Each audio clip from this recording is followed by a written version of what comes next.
Hello, white people. Styx made a video yesterday saying that Biden wants to make it so that private companies can collect data on private citizens and hand that private information over to the federal government so the federal government doesn't violate any constitutional amendments. Oh my gosh. Constitution hasn't been followed for a very long time, and private companies have been spying on us for a very long time and handing that information over to the federal government, and the federal government's been funding them. So this is not big news. And what year? I don't remember what year it was. I think it might have been still in the 90s. Enemy of the State. Do you guys remember that movie, Enemy of the State? Gene Hackman, Will Smith pretty much told us government's spying on you. Government's spying on everybody. They have a huge database. They're collecting all kinds of information on you. That's just the way it goes. That's the way it is these days. Basically, we're all enemies of the state. Anyway, I've got some articles for you, and they're dated as far back as 2007, I believe. And it will pretty much lay out how deep that this tyranny goes, this treason against the American people. NSA's domestic spying grows as agency sweeps up data. Terror fight blurs line over domain, tracking email. This is an article from March 10th, 2008. 5 years ago, Congress killed an experimental Pentagon anti-terrorism program meant to vacuum up electronic data about people in the U.S. to search for suspicious patterns. Opponents called it too broad an intrusion on Americans' privacy even after the September 11th terrorist attacks. But the data sifting effort didn't disappear. The National Security Agency, once confined to foreign surveillance, has been building essentially the same system.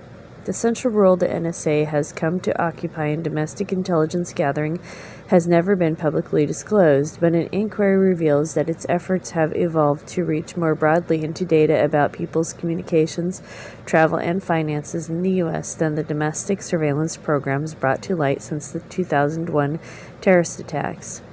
Congress is now hotly debating domestic spying powers under the main law governing U.S. surveillance aimed at foreign threats.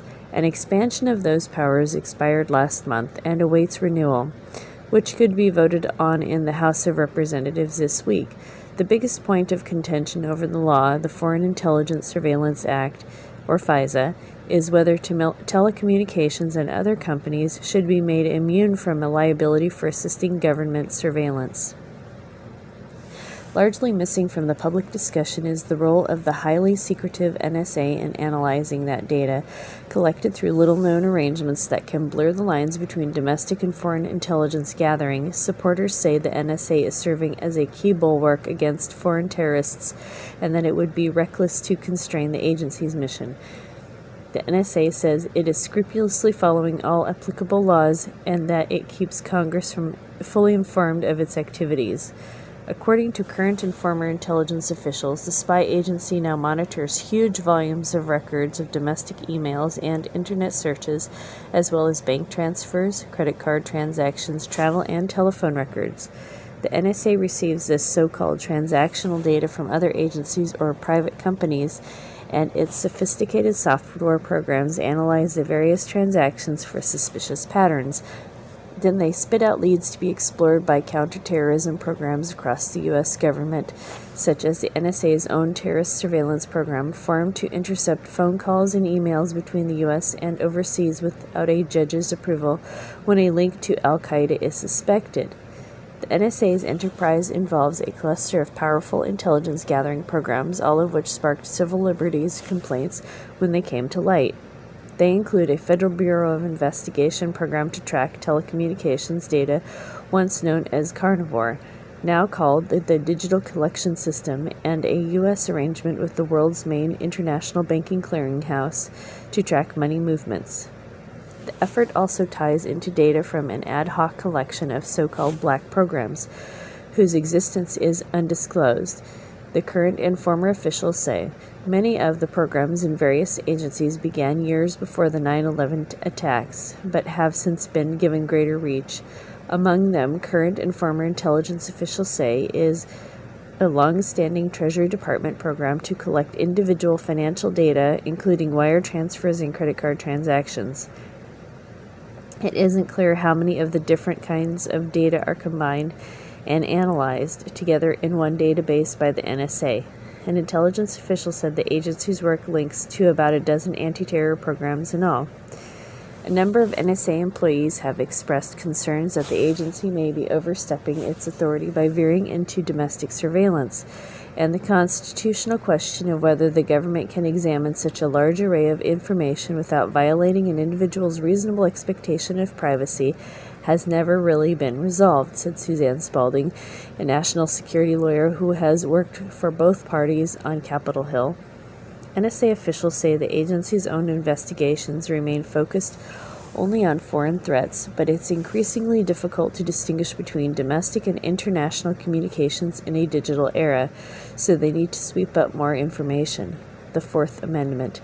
In response to the September 11th attacks, then NSA Chief General Michael Hayden has said he used his authority to expand the NSA's capabilities under a 1981 executive order governing the agency, another presidential order issued shortly after the attacks. The text of which is classified opened the door for the NSA to incorporate more domestic data in its searches, one senior intelligence official said.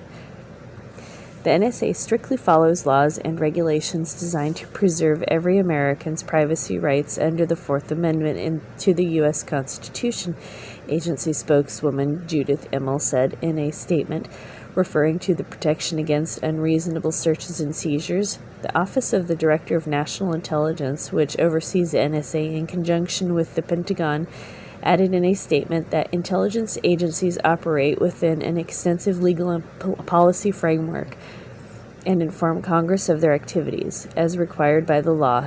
It pointed out that the 9/11 Commission recommended in 2004 that intelligence agencies analyze all relevant sources of information and share their databases. Two former officials familiar with the data sifting effort said they work by starting with some sort of lead, like a phone number or internet address. In partnership with the FBI, the systems then can track all domestic and foreign transactions of people associated with that item, and then the people who associated with them, and so on, casting a gradually wider net. An intelligence official described more of a rapid response effect. If a person suspected of terrorist connections is believed to be in a U.S. city, for instance, Detroit, a community with a high concentration of mudslimes, the government spy system may be directed to collect and analyze all electronic communications into and out of the city. The haul can include records of phone calls, email headers, and destinations, data on financial transactions, and records of internet browsing.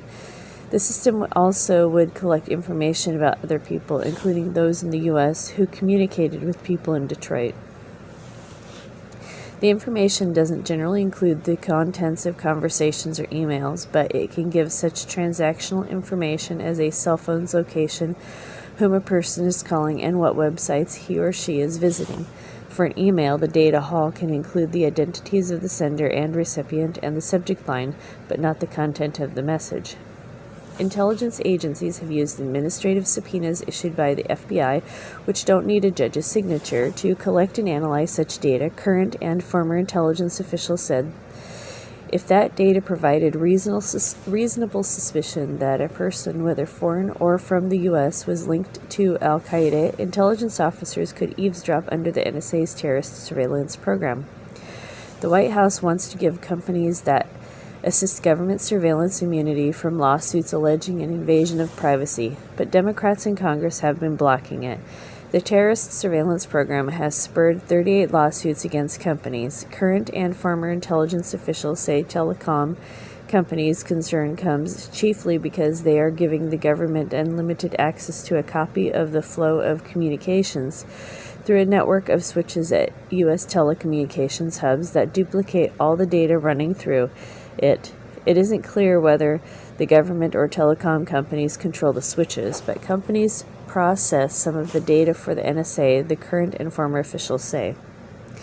On Friday, the House Energy and Commerce Committee released a letter warning colleagues to look more deeply into how telecommunications data are being accessed, citing an allegation by the head of a New York-based computer security firm that a wireless carrier that hired him was giving unfettered access to data to an entity called Quantico Circuit. Quantico is a Marine base that houses the FBI Academy. Senior FBI official Anthony DeClement, said the Bureau does not have unfettered access to any communication provider's network.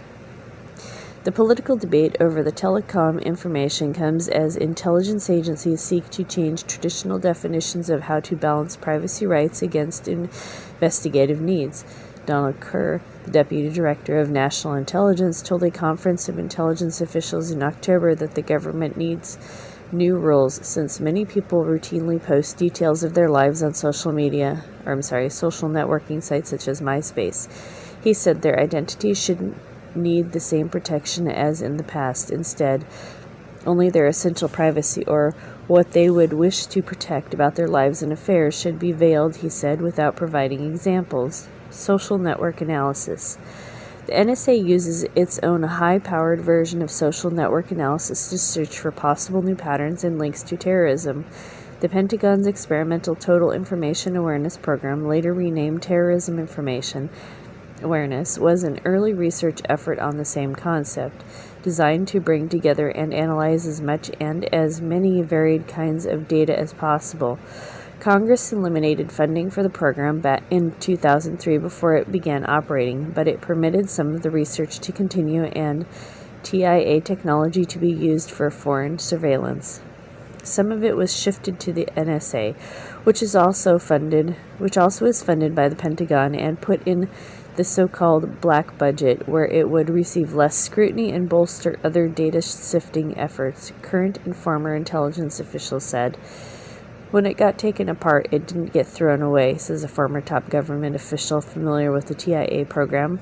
Two current officials said the NSA's current combination of programs now largely mirrors the former TIA project, but the NSA offers less privacy protection. TIA developers researched ways to limit the use of the system for broad searches of individuals' data, such as requiring intelligence officers to get leads from other sources first. The NSA effort lacks those controls, as well as controls that it developed in the 1990s for an earlier data sweeping attempt. Senator Ron Wyden, an Oregon Democrat and member of the Senate Intelligence Committee who led the charge to kill TIA, says the administration is trying to bring as much of the philosophy of Operation Total Information Awareness as it can into the program they're using today. The issue has been overshadowed by the fight over telecoms immunity, he said. There's not been as much discussion in the Congress as there ought to be. Opportunity for debate. But Senator Kit Bond of Missouri, said the ranking Republican on the committee, said by email his committee colleagues have had ample opportunity for debate behind closed doors and that each intelligence program has specific legal authorization and oversight. He cautioned against seeing a group of intelligence programs as a mythical Big Brother program, adding, "That's not what is happening today." The legality of data sweeping relies largely on the government's interpretation of a 1979 Supreme Court ruling allowing records of phone calls but not actual conversations to be collected without a judge issuing a warrant. Multiple laws require a court order for so-called transactional records of electronic communications, but the 2001 Patriot Act lowered the standard for such an order in some cases and in others made records accessible using FBI administrative subpoenas called national security letters. A debate is brewing among legal and technology scholars over whether there should be privacy protections when a wide variety of transactional data are brought together to paint what is essentially a profile of an individual's behavior. You know everything I'm doing.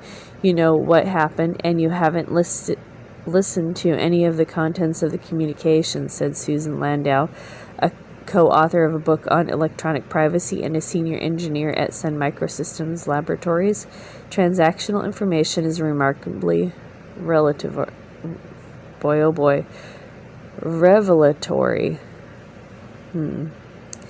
Probably means revealing. Ms. Spalding, the national security lawyer, said it's extremely questionable to assume Americans don't have a reasonable expectation of privacy for data such as a subject header of an email or a web address from an internet search, because those are more like the content of a communication than a phone number. These are questions that require discussion and debate, she said. This is one of the problems with doing it all in secret. General Hayden, the former NSA chief and now Central Intelligence Agency director, in January 2006 publicly defended the activities of the terrorist surveillance program after it was disclosed by the New York Times. He said it was not a drift net over Lackawanna or Fremont or Dearborn grabbing all communications and then sifting them out. Rather, he said it was carefully targeted at terrorists. However, some intelligence officials now say the broader NSA effort amounts to a drift net. A portion of the activity, the NSA's access to domestic phone records, was disclosed by a USA Today article in 2006. The NSA, which President Truman created in 1952 through a classified presidential order to be America's ears abroad, has for decades been the country's largest and most secretive intelligence agency. The order confined NSA spying to foreign governments, and during the Cold War, the NSA developed a reputation as the world's premier code-breaking operation. But in the 1970s, the NSA and other intelligence agencies were found to be using their spy tools to monitor Americans for political purposes. That led to the original FISA legislation in 1978, which included an explicit ban on the NSA eavesdropping in the U.S. without a warrant. Big advances in telecommunications and database technology led to unprecedented data collection efforts in the 1990s. One was the FBI's Carnivore program, which raised fears when it was disclosed in 2000 that it might collect telecommunications information about law-abiding individuals. With the ground shifted after 9/11, requests for analysis of any data that might hint at terrorist activity flooded from the White House and other agencies into NSA's Fort Meade headquarters outside of Washington, D.C. One former NSA official recalls, "At the time we were scrambling to trying to find any piece of data we can to find the answers," the official said. The 2002 congressional inquiry into the 9/11 attacks criticized the NSA for holding back information, which NSA officials said they were doing to protect the privacy of U.S. citizens. NSA did not want to be perceived as targeting individuals in the United States and considered such surveillance the FBI's job, the inquiry concluded. FBI-NSA projects. The NSA quietly redefined its role. Joint FBI-NSA projects expanded exponentially, said Jack Clunan, a longtime FBI veteran who investigated Al-Qaeda. He pointed to national security letter requests. They rose from 8,500 in 2000 to 47,000 in 2005, according to a Justice Department Inspector General's report last year. It also said the letters permitted the potentially illegal collection of thousands of records of people in the U.S. from 2003 to 2005. Last Wednesday, FBI Director Robert Mueller said the Bureau had found additional instances in 2006. It isn't known how many Americans' data have been swept into the NSA systems. The Treasury, for instance, built its database to look at all the world's financial transactions and gave the NSA access to it about 15 years ago, said a former NSA official. The data include domestic and international money flows between bank accounts and credit card information, according to current and former intelligence officials. The NSA receives from Treasury weekly batches of this data and adds it to a database at its headquarters. Prior to 9/11, the database was used to pursue specific leads, but afterward the effort was expanded to hunt for suspicious patterns. Through the Treasury, the NSA can also access the database of the Society for Worldwide Interbank Financial Telecommunication, or SWIFT, the Belgium-based clearinghouse for records of international transactions between financial institutions, current and former officials said. The U.S. acknowledged in 2006 that the CIA and Treasury had access to SWIFT's database. It said the NSA's terrorism surveillance program was separate and that the NSA provided only technical assistance. A Treasury spokesman said the agency had no comment. Through the Department of Homeland Security, airline passenger data also were accessed and analyzed for suspicious patterns, such as 5 unrelated people who were repeatedly flying together, current and former intelligence officials said. Homeland Security shares information with other agencies only on a limited basis, spokesman Russ Knox said. NSA gets access to the flow of data from telecommunication switches through the FBI, according to current and former officials. It also has a partnership with FBI's digital collection system, providing access to internet providers and other companies. The existence of a shadow hub to copy information about AT&T Corp Telecommunications in San Francisco is alleged in a lawsuit against AT&T filed by the civil liberties group Electronic Frontier Foundation, based on documents provided by a former AT&T official. In that lawsuit, a former technology advisor to the Federal Communications Commission says in a sworn declaration that there could be 15 to 20 such operations around the country. Current and former intelligence officials confirmed a domestic network of hubs, but didn't know the number. As a matter of policy and law, we cannot discuss matters that are classified, said FBI spokesman John Miller. The budget for the NSA's data sifting effort is classified, but one official estimated it surpasses $1 billion. The FBI is requesting to nearly double the budget for the digital collection system in 2009, compared with last year requesting $42 million. Not only do demands for information continue to increase, but also the requirement to facilitate information sharing does, says the budget justification document, noting an expansion of electronic surveillance activity and frequency, sophistication, and linguistic needs.